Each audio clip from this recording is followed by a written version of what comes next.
churches throughout Bulgaria, tens of thousands of the faithful come to visit, pray, and even worship these tiny bone fragments. But why? What is it about ancient bones, even those thought to have belonged to a saint, that compel people to come and visit them? Could it be they possess some mystical or otherworldly power? The idea of saints' bones and relics having power is something that goes back to the very early days of Christianity. And certainly in the latter part of the Dark Ages and the Middle Ages, they became very big business. If you had saints' relics in your church or in your cathedral, you could bring in a lot of pilgrims who would also bring in a lot of donations. There was a strong belief by the nobility and the royalty that the bones of these saints actually did contain some kind of power. Humans always want to worship their celebrities, their kings. Whatever was linked with mysteries, humans worshipped it. So in antiquity, it entered already into altars. When a high priest died, part of his body, part of his bones was sometimes separated, brought to different countries, and everyone worshipped the bones in an altar. That still happened in Christianity. I will not allow you to disturb Melidrussa's work. Kushinagar, India, 483 BC. Siddhartha Gautama, the great spiritual teacher upon whom Buddhism is founded, dies. According to legend, after Buddha was cremated, several small pieces of his body remained intact and were retrieved from the ashes. After his cremation, the ashes were fought over by a lot of his disciples. And finally, they resolved the problem by dividing them into 8 different parts. When the Buddha's ashes were divided, there was a clue that there was a tooth found there. It was considered as very valuable.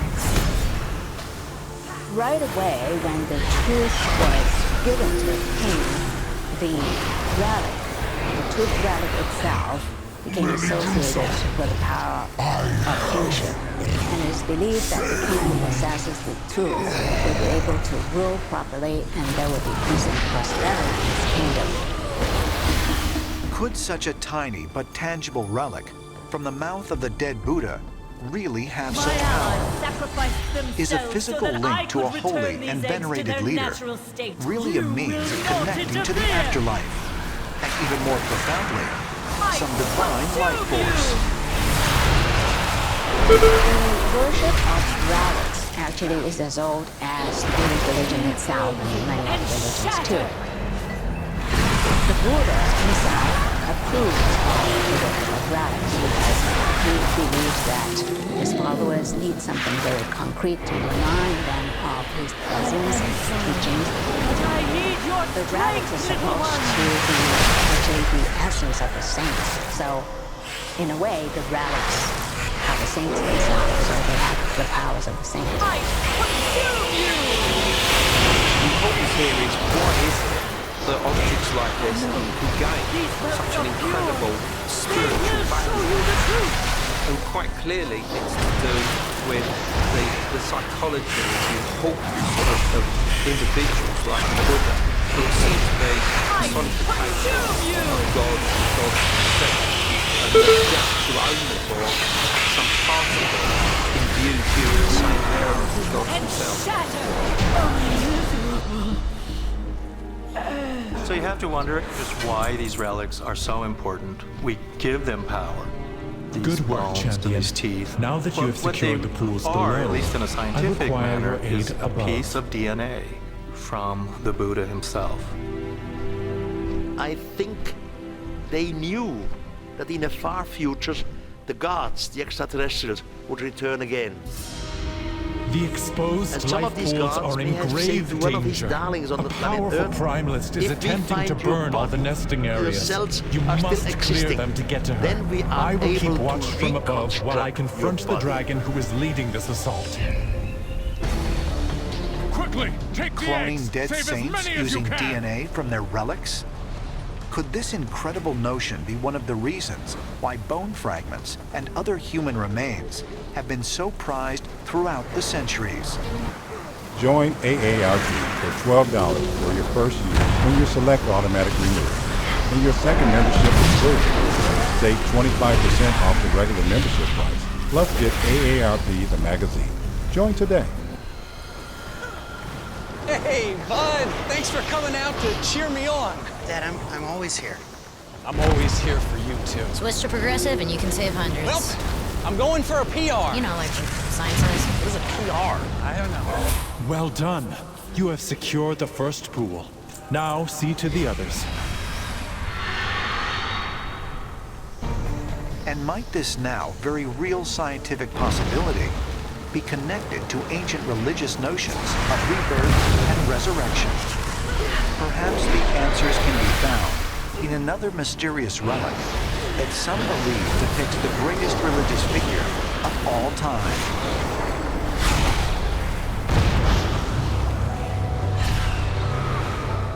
The Cathedral of Turin, northern Italy. Here lies the sacred relic known as the Shroud Keep of clearing Turin. them out. Do not let the A large Primalist piece of desecrate linen, this which when hallowed space. photographed bears the eerie image of what appears to be a crucified man. The Shroud of Turin is a piece of ancient linen cloth, measures about 14 feet long by 3.5 feet wide. And what's so important about this cloth is there's a very faint imprint of a human being on the cloth who appears to have been crucified, which matches the biblical descriptions of Jesus Christ. So many believe that this shroud, this relic, is the actual burial cloth of Jesus Christ and bears the wounds of crucifixion.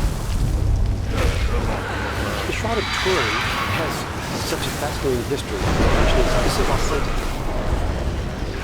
Those who are against it say, no, this could easily have been a fake.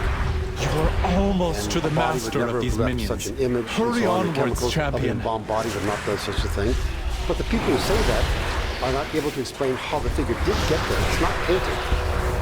It doesn't seem to be a pigment that's applied to the cloth. The shroud has been studied actually by some of the top scientists and researchers in the world. And with all the scientific knowledge and equipment, we still do not know how the image of the shroud was produced. And this is what I think continues to fascinate us about it. Regardless of what you believe, whether you are a Christian and a believer and believe that this is the image of the resurrected Christ, or if you just believe that there is some other extraordinary metaphysical event that causes this, you have to be fascinated by the fact that this extraordinary relic could not have been created by any means that in the 21st century we can identify.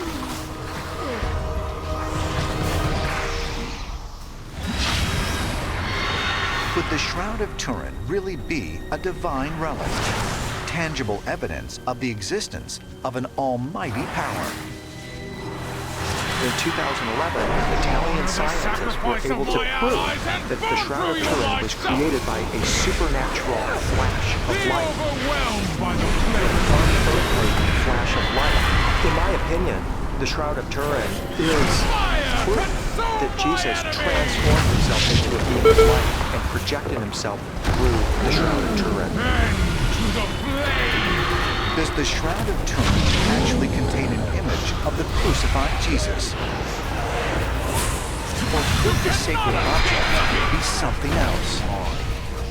Might it, in fact, be evidence of an incredibly advanced, otherworldly technology? Perhaps the answer can be found by examining another, even more perplexing, ancient artifact. One found on a land known as the Emerald Isle.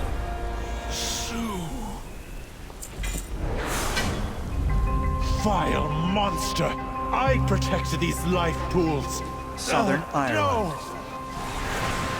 Here, approximately 5 miles northwest of the small city of Cork, lies the Blarney Castle.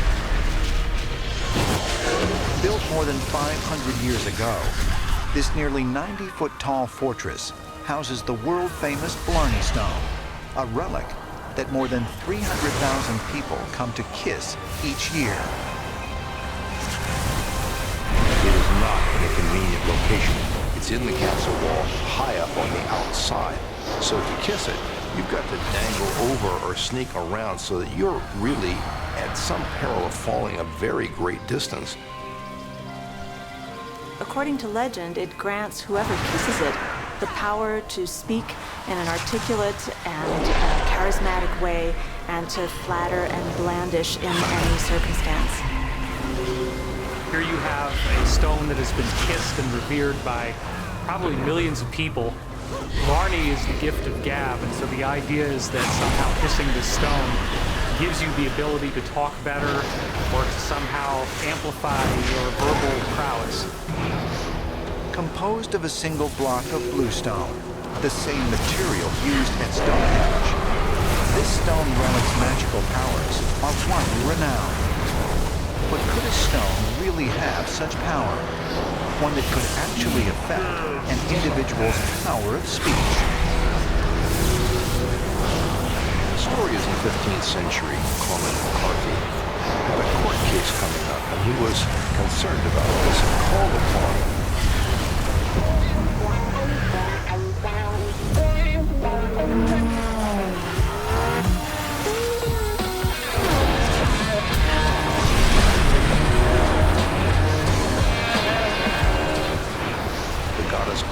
the queen of the banshees, to help him find the right words and present a good case.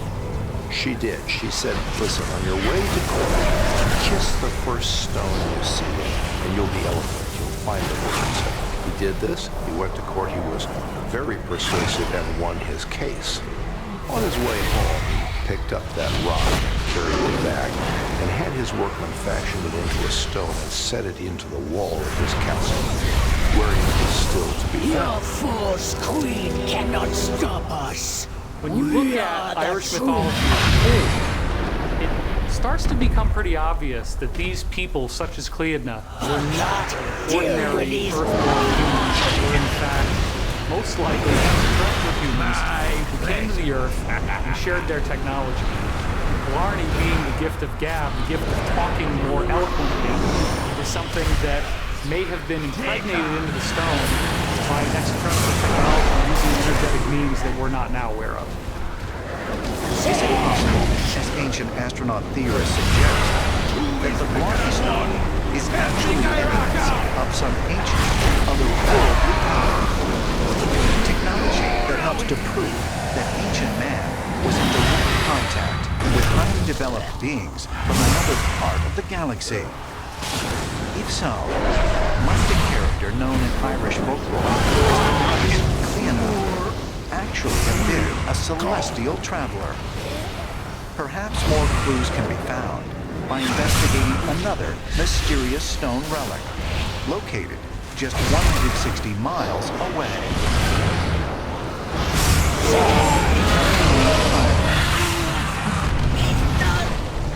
On top of this mound, known as the Hill of Tara, lies the Leah Fall, or Stone of Destiny. Thank you, champion.